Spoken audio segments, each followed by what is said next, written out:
श्री स्वामी समर्थ. नमस्कार मंडळी, स्वागत आहे तुमचे माझ्या यूट्यूब चॅनलवरती. आजचा दिवस तुम्हाला खूप छान सुखाचा आनंदाचा जाऊ हीच मी स्वामींच्या चरणी प्रार्थना करते आणि आज या नवीन व्हिडिओला सुरुवात करते. येत्या 29 जूनला म्हणजेच सोमवारी आहे वटसावित्री पौर्णिमा. दरवर्षी ज्येष्ठ महिन्यातील पौर्णिमेला वटपौर्णिमा हा सण साजरा केला जातो. वटपौर्णिमा हा सण विवाहित महिलांसाठी अखंड सौभाग्य, पतीच्या दीर्घ आयुष्यासाठी आणि सुखी संसारासाठी अत्यंत महत्त्वाचा मानला जातो. या दिवशी महिला दिवसभर कडक उपवास ठेवतात आणि सावित्री, सत्यवान यांच्या कथेचे स्मरण करत वडाच्या झाडाची मनोभावे पूजा करतात. पुराणिक कथेनुसार या वटपौर्णिमेच्या दिवशीच सावित्रीने आपला पती सत्यवानाचे प्राण या वटवृक्षाखाली परत यमराजाकडून मिळवले होते आणि म्हणून या दिवशी वडाच्या झाडाची पूजा करण्याची प्रथा आहे. आणि म्हणून आज व्हिडिओमध्ये मी तुम्हाला अतिशय महत्त्वाची माहिती सांगणार आहे. यंदा 2026मध्ये वटपौर्णिमा नक्की कधी सुरू होणार आहे, पंचांगानुसार वटपौर्णिमेची पूजा करण्याचा शुभ मुहूर्त कोणता असणार आहे आणि म्हणून कोणत्या शुभ मुहूर्तावरती पूजा करावी जेणेकरून या पूजेचं आणि व्रताचं आपल्याला जास्तीत जास्त फळ प्राप्त होईल. त्याचबरोबर प्रत्येक दिवशी असा विशिष्ट काळ हा राहुकाळ मानला जातो आणि राहुकाळात कोणतीही पूजा सेवा ही केली जात नाही, कारण राहुकाळ हा अशुभ काळ मानला जातो. जर आपण या राहू काळात वटपौर्णिमेची पूजा केली तर त्याचे आपल्याला विपरीत वाईट परिणाम जे आहेत तर ते सुद्धा भोगावे लागतात. तर 29 जूनला म्हणजेच सोमवारी वटपौर्णिमेच्या दिवशी राहू काळाची वेळ कोणती असणार आहे, त्याचबरोबर या दिवशी अशा कोणत्या 3 चुका आहेत ज्या आपल्याला चुकूनही करायच्या नाहीत आणि ह्या चुका 99% महिलांकडून होत असतात आणि म्हणून व्रत करून त्यांना कुठेतरी फळ जे आहे तर ते मिळत नाही. आणि म्हणून ही संपूर्ण माहिती आजच्या व्हिडिओमध्ये मी तुमच्यासोबत सविस्तरपणे शेअर करणार आहे. त्यामुळे तुम्ही हा व्हिडिओ स्किप न करता शेवटपर्यंत नक्की पहा.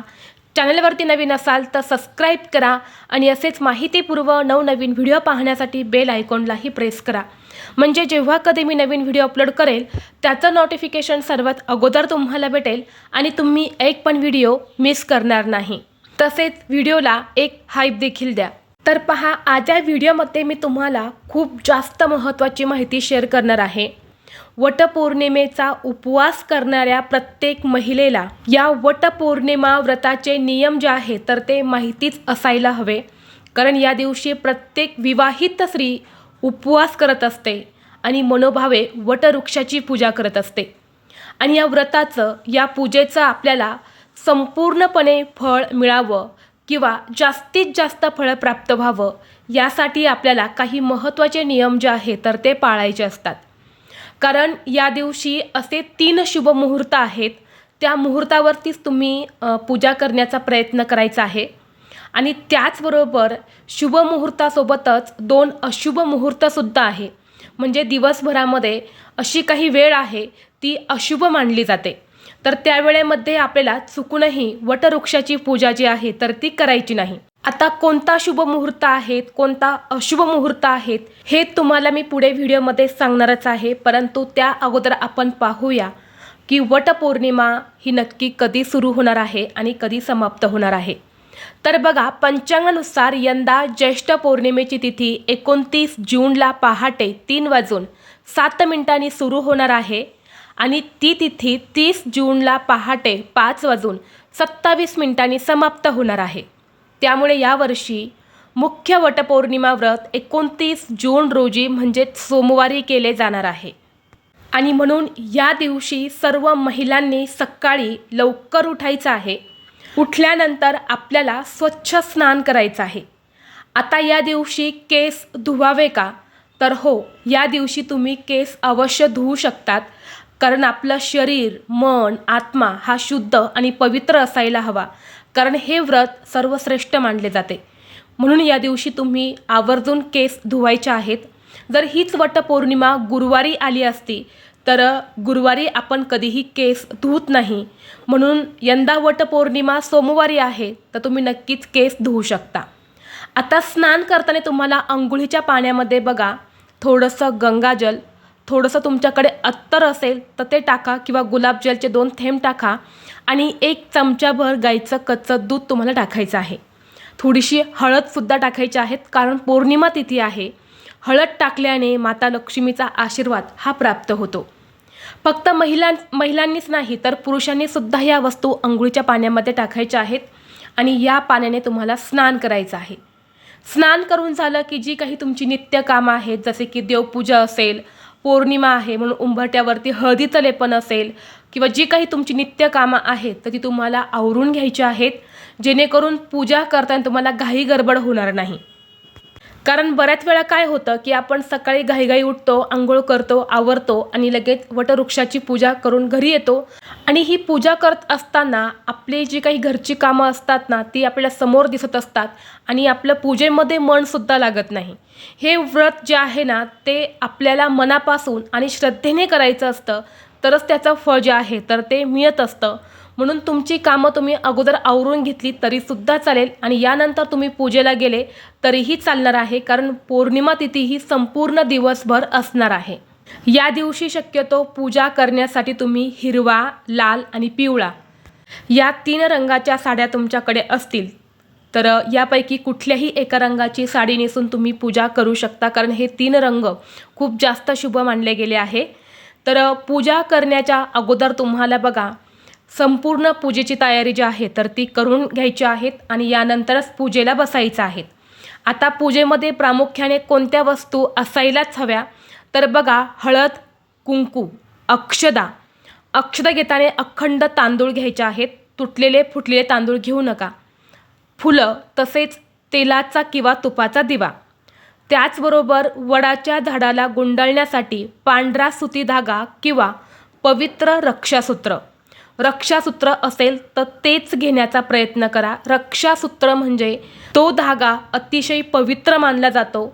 तो धागा जर आपण आपल्या हातात बांधला तर आपल्यावर कधीच कोणतं संकट येत नाही आणि तोच पवित्र धागा जर आपण वटवृक्षाला गुंडाळला तर आपल्या पतीवर कोणतंही संकट येत नाही. म्हणून शक्यतो तुम्ही पवित्र रक्षासूत्र धागा जो आहे ना तो गुंडाळण्याचा प्रयत्न करा.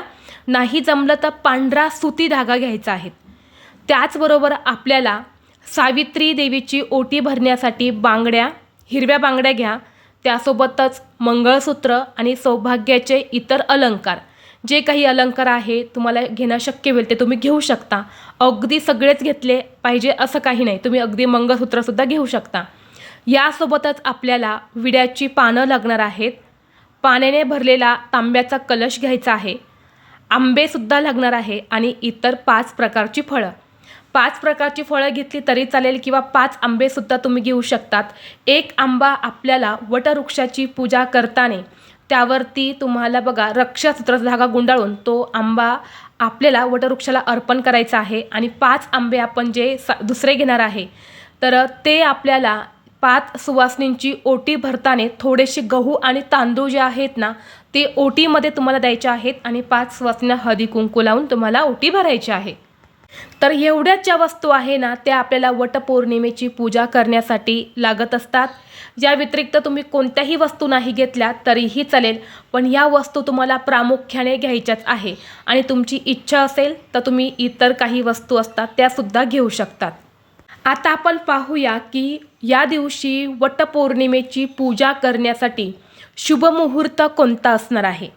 तर पहा, शास्त्रानुसार वटपौर्णिमेची मुख्य पूजा करण्यासाठी 29 जून रोजी सकाळी 6:30 ते दुपारी 12:30 वाजेपर्यंत वेळ अत्यंत फलदायी आणि सर्वोत्तम मानली गेली आहे.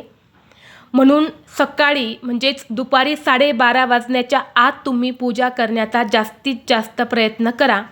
आता या वटपौर्णिमेच्या दिवशी सकाळी 6:30 ते दुपारी 12:30 वाजेपर्यंत ही जी मुख्य वेळ आहे 6 तासांची, तर यामध्ये 1.5 तासाचा राहुकाळसुद्धा आहे, तर तो आपल्याला वर्ज्य करायचा आहे. तर राहुकाळ कधी आहे तर वटपौर्णिमेच्या दिवशी सकाळी 7:30 वाजल्यापासून ते 9 वाजेपर्यंत हा 1.5 तासाचा काळ जो आहे ना तो राहू काळ आहे आणि म्हणून या वेळेमध्ये चुकूनही पूजा करू नका. बघा महिलांनो, तुम्ही अगदी संध्याकाळी पूजा केली ना तरी चालेल, परंतु या राहू काळामध्ये तुम्ही अजिबात पूजा करू नका. कारण आपल्या ज्योतिषशास्त्रानुसार, आपल्या शास्त्रानुसार राहू काळामध्ये आपण जर पूजा केली तर त्याचं कोणतंही फळ हे आपल्याला मिळत नाही. म्हणून ही पूजा जी आहे तर ती सुद्धा आपली व्यर्थ जाईल. कारण बऱ्याच महिलांना सकाळी वटपौर्णिमेची पूजा करून ऑफिसला जावं लागतं, त्यामुळे त्या सकाळीच पूजा करून मग ऑफिसला जातात.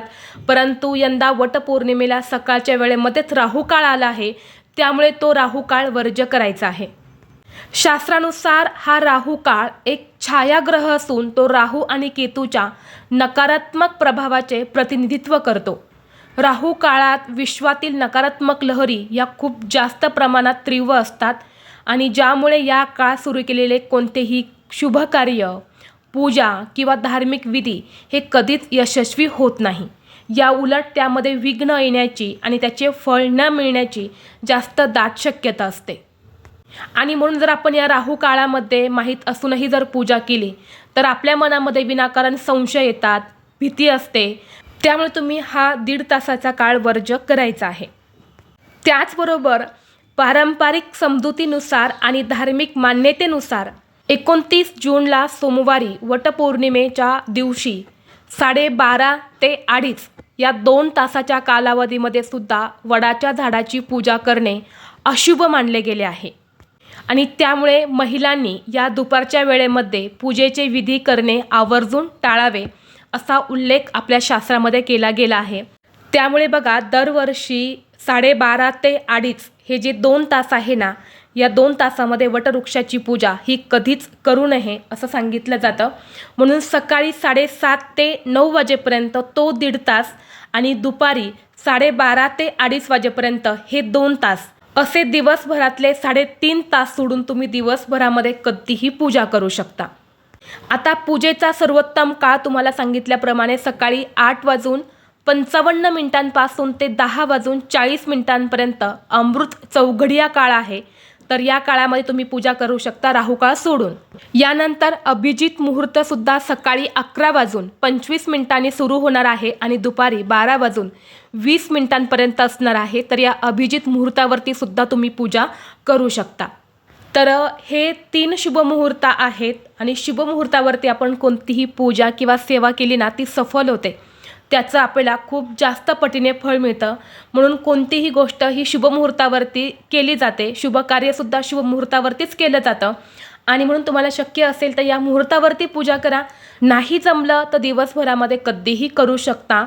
जे तुम्हाला मी 2 अशुभ मुहूर्त सांगितले ते सोडून तुम्ही दिवसभरात कधीही करू शकता. अगदी तुम्हाला डिटेलमध्ये मी सांगण्याचा प्रयत्न करते, कारण एवढे डिटेल सांगून सुद्धा तुम्ही पुन्हा पुन्हा त्याच कमेंट करतात, ताई या वेळेमध्ये पूजा करू का, त्या वेळेमध्ये करू का. तर असं करू नका. व्हिडिओ तुम्ही व्यवस्थित ऐका म्हणजे तुम्हाला योग्य ती माहिती मिळेल.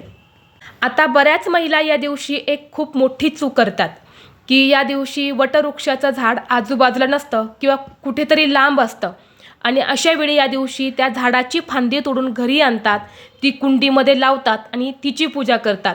तर हे पूर्णपणे चुकीचं आहे. जर असं तुम्ही करत असेल ना, याचा तुम्हाला कोणतंच फळ मिळणार नाही, कारण त्या फांदीमध्ये जीवच नसतो. तर त्याचं फळ आपल्याला कसं मिळेल. म्हणून शक्यतो बघा, तुम्ही वटवृक्षापाशी जाऊनच पूजा करण्याचा प्रयत्न करा. नाही शक्य झालं तर छान असं एखादं वडाच्या झाडाचं चित्र काढा किंवा मग एखादी इमेज तुम्ही डाउनलोड करा आणि त्याची प्रिंट काढून आणा आणि त्याची पूजा करा. पण फांदी तोडून तिची पूजा तुम्ही अजिबात करू नका. या दिवशी जर आपण फांदी तोडून तिची जर पूजा केली ना, त्याचे वाईट परिणाम हे सुद्धा आपल्याला भोगावे लागत असतात. कारण या दिवशी शास्त्रानुसार वटवृक्षाची पानं किंवा फांदी तोडण्यासाठी सक्त मनाई आहे. त्याचबरोबर या दिवशी वटवृक्षाची पूजा करून झाल्यानंतर तुम्हाला वटसावित्रीची कथा जी आहे ना ती सुद्धा ऐकायची आहेत किंवा वाचायची आहेत. कारण या कथेशिवाय सुद्धा व्रत अपूर्ण आहे. भले तुम्ही घरी येऊन ही कथा वाचली तरीही चालेल किंवा जिथे तुम्ही पूजा करण्यासाठी गेले आहे तिथेच वाचली तर अतिशय उत्तम. घरी आल्यानंतर आपल्या पतीच्या पाया पडायचं आहेत. आपल्या घरामध्ये ज्येष्ठ व्यक्ती असेल, सासू सासरे असतील, आई वडील असतील तर त्यांच्या पाया तुम्हाला पडून आशीर्वाद घ्यायचा आहे.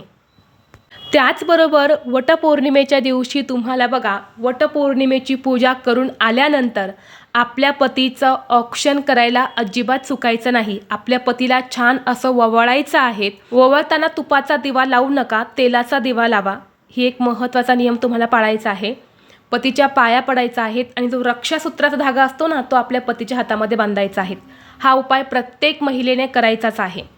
तर अशा पद्धतीने तुम्हाला वटपौर्णिमेची पूजा करायची आहेत आणि हे काही महत्त्वाचे नियम जे आहेत तर ते पाळायचे आहेत.